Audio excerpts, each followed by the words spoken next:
श्रीवर्धमानाय निर्धूतकल्यात्मने सालोकानां त्रिलोकानां यद्विद्या आचार्य श्री महावीर कीर्ति महाराज की, आचार्य श्री विमल सागर महाराज की, आचार्य श्री तप सम्राट सन्मति सागर महाराज की, आचार्य गुरुवर सुंदर सागर महाराज की, अहिंसा में विश्व धर्म की, इनवाणी माता की, चलो परम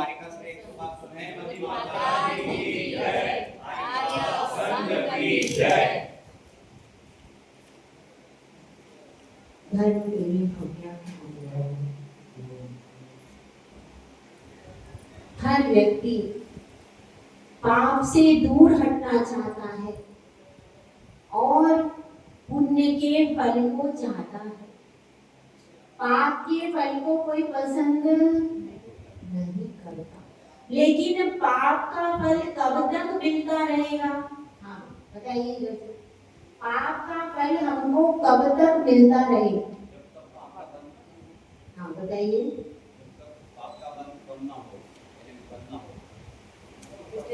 हाँ इधर से बताइए महिलाएं, पाप का फल हमको कब तक मिलता है?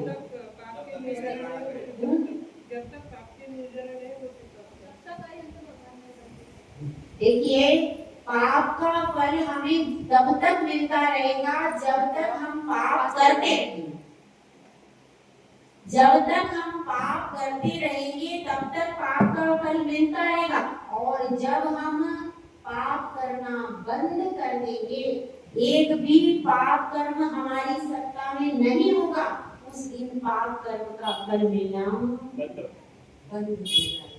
क्योंकि अनंत प्रभु एक भी पाप क्रिया नहीं करते, उनके पास एक भी पाप प्रकृतियां नहीं, सारी पुण्य प्रकृतियां हैं।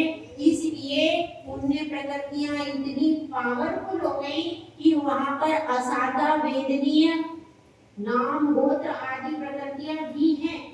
अभी उनका जड़ से विनाश नहीं हुआ, उसके बाद भी क्या हुआ है?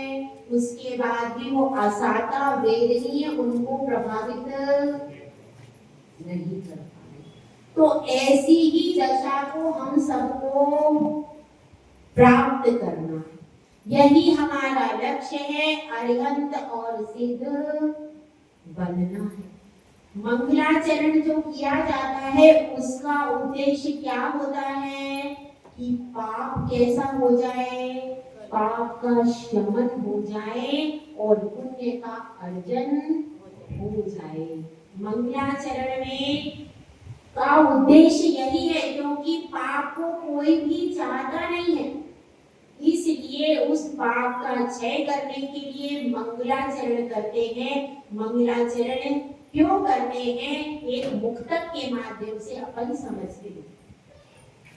जो पापों को शमन कर दे वो मंगल गीत होता है। जो पापों को शमन कर दे वो मंगल गीत होता है। पुण्य की धार से भर दे धर्म की रीत होता है। पुण्य की धार से भर दे धर्म की रीत होता है। हार के गांव में भी जो सुहाने गुल खिलाता है।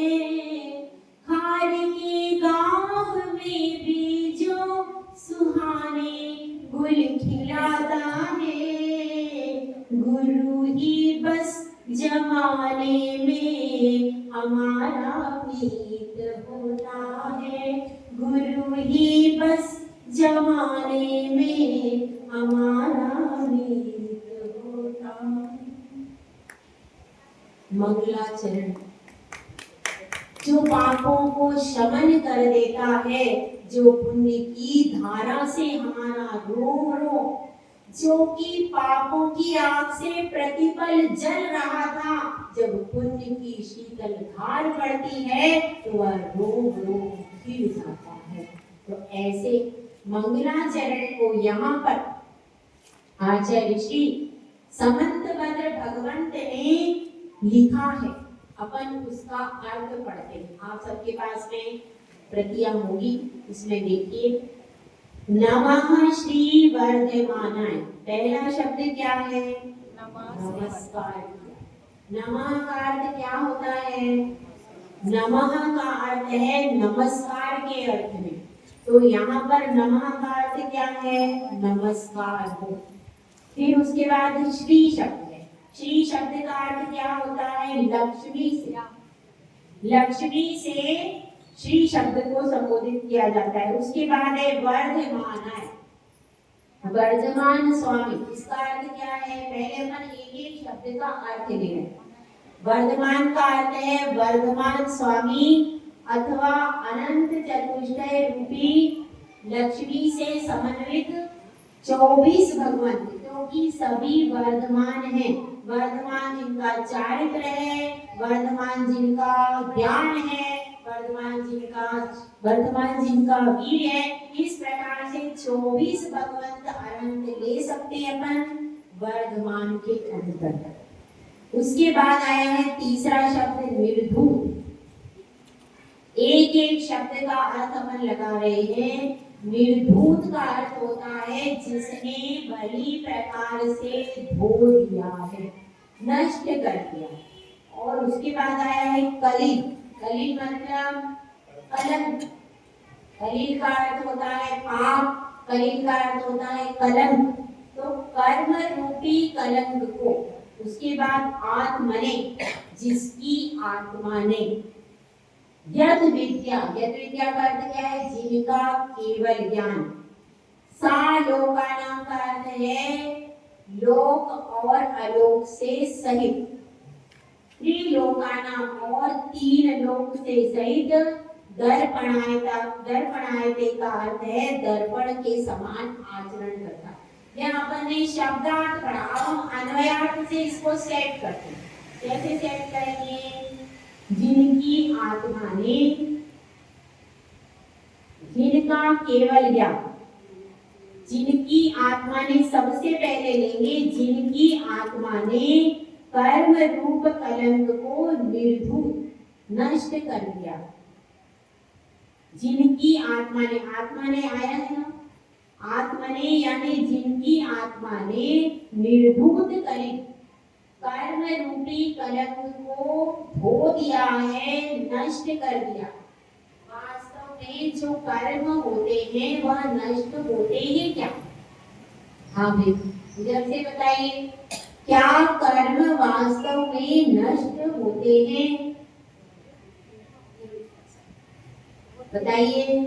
हाँ, नष्ट होते हैं, कर्म की नहीं होते? होते हैं। हाँ, इधर से आंसर होते हैं आया। अब आप उल्टा लीजिए। कलंकित कर्म नष्ट होते हैं। क्या? कलंकित कर्म नष्ट होते हैं। और आप कुछ बताएंगे शुद्ध भैया, क्या कर्म नष्ट होते हैं कि नहीं होते? सत्ता कम होती है, नष्ट नहीं होते हैं, ऐसा आपका कहना। और कोई बहाना बताना चाहेगा? ज्ञानी जी यहाँ पर आंसर देना चाहेगा कि कर्म वास्तव में नष्ट होते हैं कि नहीं होते? हाँ, क्या हुआ? होते। कर्म की निर्जरा होती। कर्म की निर्जरा होती। देखिए, कर्म वास्तव में नष्ट कभी भी नहीं होते, सिर्फ वे अलग होते हैं अपनी आत्मा से। उसी का नाम है क्षय, उसी का नाम है निर्जरा, उसी का नाम है संपत्ति। वो सिर्फ ज्वाइंट हो गए थे, वो ज्वाइंट अलग हो गए थे। जो वह बंध गए थे वहां बंधन से छूट करके अलग हो जाते हैं। समझ में आ गई बात? कर्म नष्ट नहीं होते क्योंकि कर्म क्या है? ये कर्म तो है पुद्गल में एकाकी चित्त। ये कर्म क्या है? पुद्गल। ये कर्म पुद्गल है और पुद्गल एक क्या है? एक द्रव्य है। 6 द्रव्यों में से एक भी द्रव्य का कभी भी नाश नहीं। इसलिए कर्म पुद्गल है उसका नाश होना संभव नहीं है। सिर्फ आप अपनी आत्मा से उनका अटैचमेंट खत्म कर। इस बात को समझना। निर्धूत यानी जिनको धुल गए हैं कर्म जिनके, इसका मतलब है उन्होंने कर्म को अलग कर दिया। जैसे अपन कपड़े धोते हैं, मैल कहाँ जाता है? नाली। नाली में भी वो मैल एग्जिस्ट है ना? नष्ट हुआ क्या? वह जो आपने कपड़े में से सोना डाला, मैल डाला और कपड़े को धोया, तो उसमें से जो मैल निकला वह कहाँ गया? आपके कपड़े से सिर्फ वह मैल अलग हुआ, नष्ट। बस ऐसे ही भगवान जब ध्यान करते हैं, उस ध्यान से वे कर्म अलग होते हैं। समझ में आ गई बात? तो अब यहाँ पर बात चल रही है आत्मा ने, यानी जिनकी आत्मा ने कलिल अर्थात कर्म रूपी कलंक को और नष्ट कर दिया है या धो दिया है। नष्ट कहेंगे, धोना कहेंगे, क्षय कहेंगे, उस सबका एक ही अर्थ है कर्म का अलग होना आत्मा से। अब यहाँ पर बात चल रही है किसकी? जिनकी आत्मा ने कर्म रूपी कलंक को नष्ट कर दिया है और जिनका केवल ज्ञान, यद विद्या का अर्थ क्या है? जिनका केवल ज्ञान आलोक सहित, यानी आलोक और तीन लोक, त्रिलोक का नाम आया है ना नीचे? तीन लोक में और आलोक में सब जगह क्या करता है? दर्पण के समान आचरण करता है। दर्पण के समान आचरण करता है। उन वर्धमान स्वामी को नमस्कार हो, जिनके पास अंतरंग, एक और चीज छूट गई, श्री मतलब जो अंतरंग और बहिरंग लक्ष्मी से समन्वित है, ऐसे वर्धमान स्वामी को क्या हो? नमस्कार। नमस्कार करते हैं, झुकते हैं। झुकते तो हम हैं, कहाँ पर? मंदिर में भी झुकते हैं और घर में भी झुकते हैं। पहले परंपरा थी क्या? बहुएं जो होती थी सास ससुर के सुबह उठते ही चरण स्पर्श करती, पहले परंपरा। अब नहीं है, अब नहीं है। पहले यह परंपरा थी कि नहीं भाई? ये सब इनको पता होगा, थी कि नहीं? पहले यह परंपरा थी। यह हमारी जो जो चीजें हैं यह हमको महान बनाती हैं, क्योंकि झुकता वही है जो महान बनता है। जिसको महान बनना है, जिसको बड़ा बनना है, वह झुकना यदि सीख गया तो आगे एक ना एक दिन वह महानता की चरम सीमा को छू जाता है। तो यहाँ पर कह रहे नमस्कार तो कहाँ लौकिक अर्थों में भी किया जाता है। नमस्कार करते हैं, आप भी जय जिनेंद्र करते हैं कि नहीं? अपने साधने के लिए जय जिनेंद्र करते हैं। लेकिन यहाँ पर क्या बात चल रही है? यहाँ पर जो नमस्कार है वो भगवान मान के नमस्कार है। अगर आप लौकिक अर्थों में भी कहीं नमस्कार कर लेते हो तो उसमें दोष क्यों नहीं है? इसलिए नहीं है कि आपने उनको भगवान माना। क्या माना? क्या भगवान?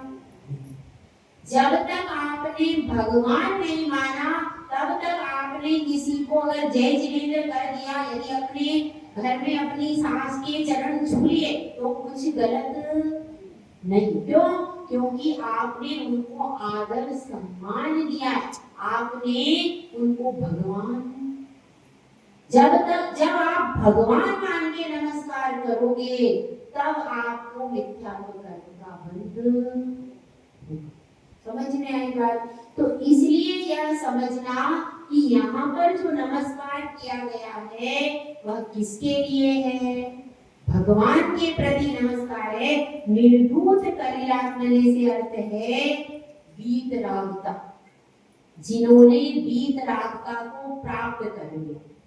और पहले तो यहाँ पर वीतरागता, वीतरागता कौन से गुणस्थान में आती है? हाँ बताइए, गुणस्थान भी पढ़ा है किसी ने पिछले साल का। गुणस्थान कौन से गुणस्थान में वीतरागता आती है बताइए?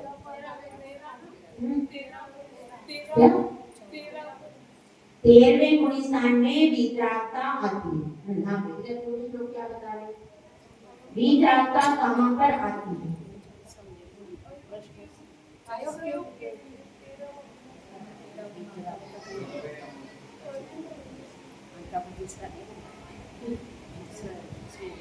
वीतरागता कहाँ आती है? अरिहंत अवस्था में वीतरागता आती है। आप लोग क्या कह रहे हैं? वीतरागता आ जाती है, कहाँ से आ जाती है? 10वें के अंत में मोहनी कर्म का संपूर्ण नाश हो जाता है। 11वें गुणस्थान का नाम है उपशांत छदमस्त वीतराग उपशांतमो, यानी 11वें गुणस्थान से ही वीतरागता आ जाती है। ठीक है, तो इस बात को पहले वीतरागता आती है कि पहले सर्वज्ञता आती है? पहले वीतरागता आती। जो वीतरागी है वही सर्वज्ञ होगा, जो वीतरागी नहीं हुआ वह कभी भी सर्वज्ञ नहीं हो सकता। इस बात को समझते हैं? वीतरागी होने के लिए कंडीशन, पहली कंडीशन क्या है? हमारे जिन धर्म में भगवान बनने के लिए पहली कंडीशन क्या है? वीतराग, ये पहली कंडीशन। दूसरी कंडीशन है सर्वज्ञ। पहली कंडीशन क्या है? वीतराग। दूसरी कंडीशन है सर्वज्ञता। जो वीतरागी होगा वही सर्वज्ञ बनेगा। दूसरे धर्मों में क्या अंतर है कि दूसरे धर्मों में वीतरागता का कोई कंक्लूजन नहीं है, कोई कंपलसरी नहीं है वीतरागता में, लेकिन सर्वज्ञता सब कहते कि वो अंतर्यामी है, वे कटपट की बात जानते हैं, आप जहाँ चाहिए वहां सुन लीजिए। सब अपने भगवान को सर्वज्ञ को मानते हैं, लेकिन वीतरागता का नियम फॉलो। और जिन दर्शन अभी पहले 2 में तो काम कर लो, मैं 2 मिठाई खिलाई आपके लिए, तीसरी मिठाई सर्वज्ञ। देखिए वीतरागता और सर्वज्ञता, यह बात हमें समझ में इसलिए आनी चाहिए कि बिना वीतरागता के सर्वज्ञता नहीं आती। कुछ लोग जो बच्चे हैं कहीं भी जाकर के नमस्कार करते हैं, उनको यह समझना चाहिए कि जो वीतरागी नहीं हुआ है वह सर्वज्ञ कैसे होगा। समझ में आ रही बात? वीतरागता के बिना सर्वज्ञता संभव नहीं। यदि वीतरागता के बिना सर्वज्ञता संभव होती तो क्या होता? तो ये जो सब कहते हैं तो फिर हमको ही सर्वज्ञता हो गई होती। समझ में आएगा? क्योंकि जो उनके देव दिखाई देते हैं वे भी रागी द्वेषी हैं, उनके पास भी स्त्री है, उनके पास भी धन है। यदि उनके पास भी स्त्री है, धन है, हमारे पास भी स्त्री धन है, तो उनको सर्वज्ञता हो गई, हमें क्यों नहीं? ये प्रश्न उठता है कि नहीं? इसलिए परीक्षा करके इस बात का निर्णय कीजिए कि पहले वीतरागता होगी, उसके बाद ही सर्वज्ञता संभव है। जिनके पास राग द्वेष है उनको कभी भी वीतरागता संभव नहीं। तो पहली कंडीशन क्या है? वीतरागता होगी, उसके बाद होगी सर्वज्ञता। यहाँ पर भी ऐसा ही किया है। नमः श्री वर्धमानाय निर्धूत कलिलात्मने, पहले वीतरागता दी गई, उसके बाद दिया गया है केवल ज्ञान, सर्वज्ञता। जिनकी आत्मा ने केवल ज्ञान तीनों लोकों को और अलोक को, क्योंकि लोक में क्या क्या आता है? 3 लोक के नाम बताइए हमें। किसी को आते हैं? मध्यलोक, पाताल। कौन सा? ऊर्ध्वलोक, मध्यलोक और अधोलोक, ऐसे भी कह सकते हैं, उल्टे क्रम से भी कह सकते हैं। तो यह जो तीन है, ऊर्ध्वलोक, मध्यलोक और अधोलोक, तो ये जो तीन लोग हैं, इसके अलावा भी एक चीज और है, वो क्या है? अलोकाकाश। यह तो लोकाकाश है, और लोकाकाश में 6 द्रव्य रहते हैं, इसके अलावा भी अलोकाकाश है, और उस अलोकाकाश में 6 द्रव्य में से एक भी रहता नहीं, इसीलिए उसको क्या कहते हैं? अलोकाकाश। तो अब यहाँ पर बताया है, जिनकी विद्या, विद्या का अर्थ क्या है? केवल ज्ञान, यानी पहले उन्होंने भीतरागता घटित कर दी, उसके बाद सेकंड स्टेप में सर्वज्ञता घटित की। नमः श्री वर्धमानाय निर्धूत कलिलात्मने सा लोकानां त्रैलोकानां यद विद्या। यद विद्या का अर्थ क्या है यहाँ पर? केवल ज्ञान। यद विद्या दर्पणायते, जिस प्रकार से दर्पण होता है, इस प्रकार से उनका केवल ज्ञान कैसा हो रहा है? लोक और अलोक को प्रकाशित कर। इस संबंध में एक छोटी सी कथा आती है। देखिए, एक राजा के दरबार में 2 चित्रकार आए। राजा को चित्र देखने का, चित्र बनाने का बहुत शौक था। तो राजा के दरबार में 2 चित्रकार आते हैं। अब राजा कहता है कि भाई तुम दोनों चित्र बनाओ। दोनों को क्या दे देते हैं? एक बहुत बड़ा हॉल होता है, बीच में पर्दा लगा देते हैं। एक दीवार एक चित्रकार को दे देते हैं, दूसरी दीवार, और दोनों के गेट अलग अलग रहते हैं। दोनों के गेट कैसे रहते हैं? अलग अलग। दोनों और 2 पहरेदार बिठा देते हैं, दोनों एक दूसरे से मिलेंगे नहीं। ठीक है, अब क्या होता है? दोनों चित्रकार अपने अपने चित्र बनाते हैं, चित्र बनाते हैं, और अब क्या होता है? अब पुरस्कार का समय आता है। अब राजा कहता है 1 हफ्ता हो गया, अब मैं चित्र देखने के लिए जाऊंगा।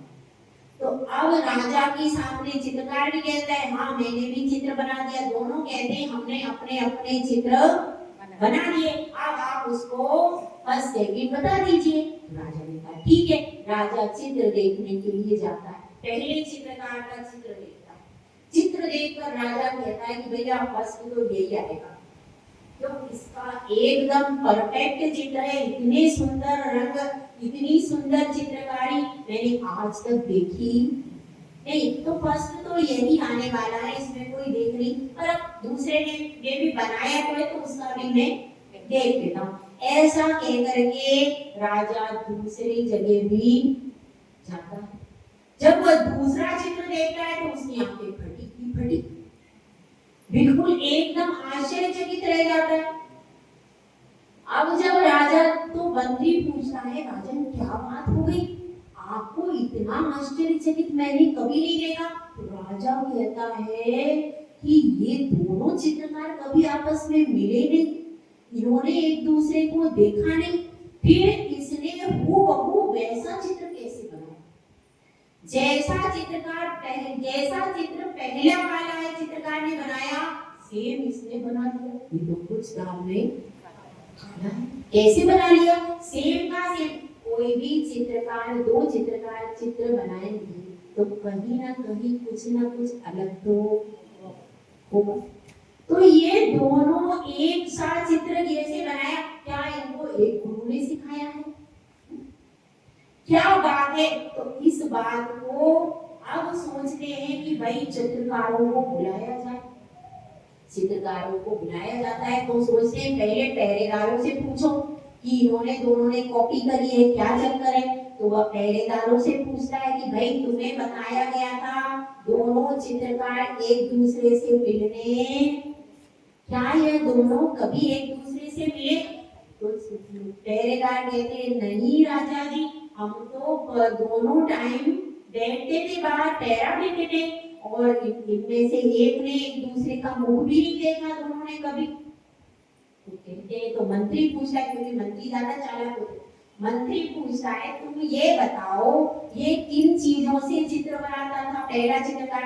कलम है, रंग है, ब्रश है, इस तरह की कई कई चीजों का प्रयोग करता था कौन? पहला चित्रकार और दूसरा चित्रकार। उसने कहा मैंने तो उसके पास कुछ भी नहीं देखा, ना कभी रंग देखा, ना कभी कलम देखी और ना कभी कोई चीज देखी, ना कोई पेंसिल भी नहीं देखी। राजा ने कहा इसने कैसे वैसा बना लिया? जब उसके पास पेंसिल भी नहीं, रंग भी नहीं, इसने वैसा का वैसा चित्र कैसे बना लिया? ये तो बहुत आश्चर्यजनक बात है। तो अब राजा उसको बुलाता है, किसको? दूसरे चित्रकार। दूसरे चित्रकार को बुलाता है और उससे पूछता है क्या तुम दोनों ने एक ही गुरु के पास विद्या सीखी है? तभी तुम दोनों ने एक सा बनाया?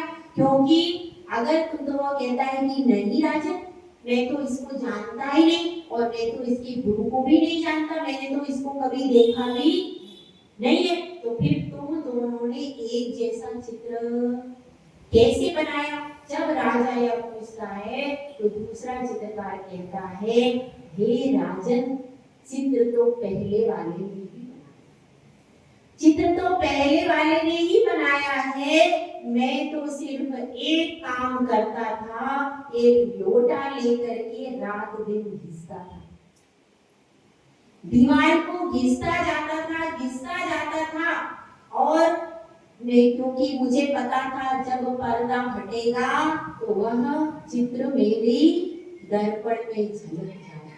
मैंने दीवार दर्पणवत कर दी और वह चित्र उस दर्पण में झलक। समझ में आई बात?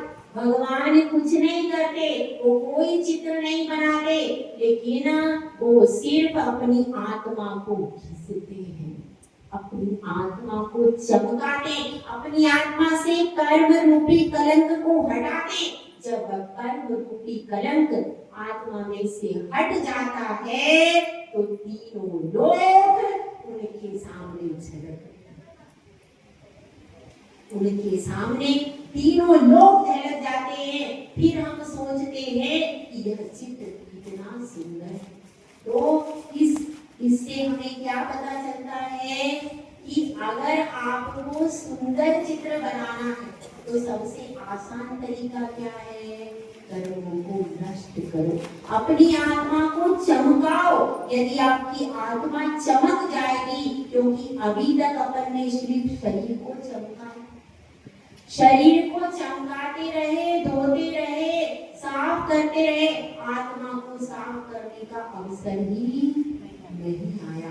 आज अवसर आया है तो अपनी आत्मा को चमकाओ। आत्मा को चमकाओगे तो अपने आप तीनों लोग ज्ञान में झलक जाएंगे। तो यह बात सुनकर के यहाँ पर यही बात आचार्य समंतभद्र स्वामी कह रहे हैं कि तीनों लोग उस केवल ज्ञान रूपी दर्पण में झलक रहे हैं। हम सब भी प्रयास करें कि हम भी अपना लक्ष्य क्या बनाएंगे। आज के दिन मंगलाचरण में अपने आराध्य भगवंत की बात कही है कि अपना आराध्य कैसा हो, वीतरागी और सर्वज्ञ जैसा। और इन्होंने बात कही है हितोपदेश, तो देखिए हितोपदेश कोई दे या ना दे, क्योंकि 24 तीर्थंकर ही हितोपदेश देते, हितोपदेश देना जरूरी नहीं। 24 तीर्थंकर देते, इसके अलावा अन्य बहुत से केवली होते जो कि बिना उपदेश दिए भी मोक्ष जा सकते। मोक्ष जाने के लिए उपदेश कंपलसरी नहीं, इसलिए कंपलसरी सिर्फ 2 चीजें हैं, वीतरागता और सर्वज्ञता। उस पर ही पूरा फोकस है। इसलिए यहाँ पर आचार्य समंतभद्र स्वामी ने केवल 2 पर पूरा फोकस डाला है। तो इसलिए हमको समझना है कि हम अपने गुणों में वृद्धि करके, राग द्वेष का त्याग करके, सर्वज्ञ प्रभु को ही अपना आराध्य बनाएं। जय बोलो आचार्य सुंदर सागर महाराज की।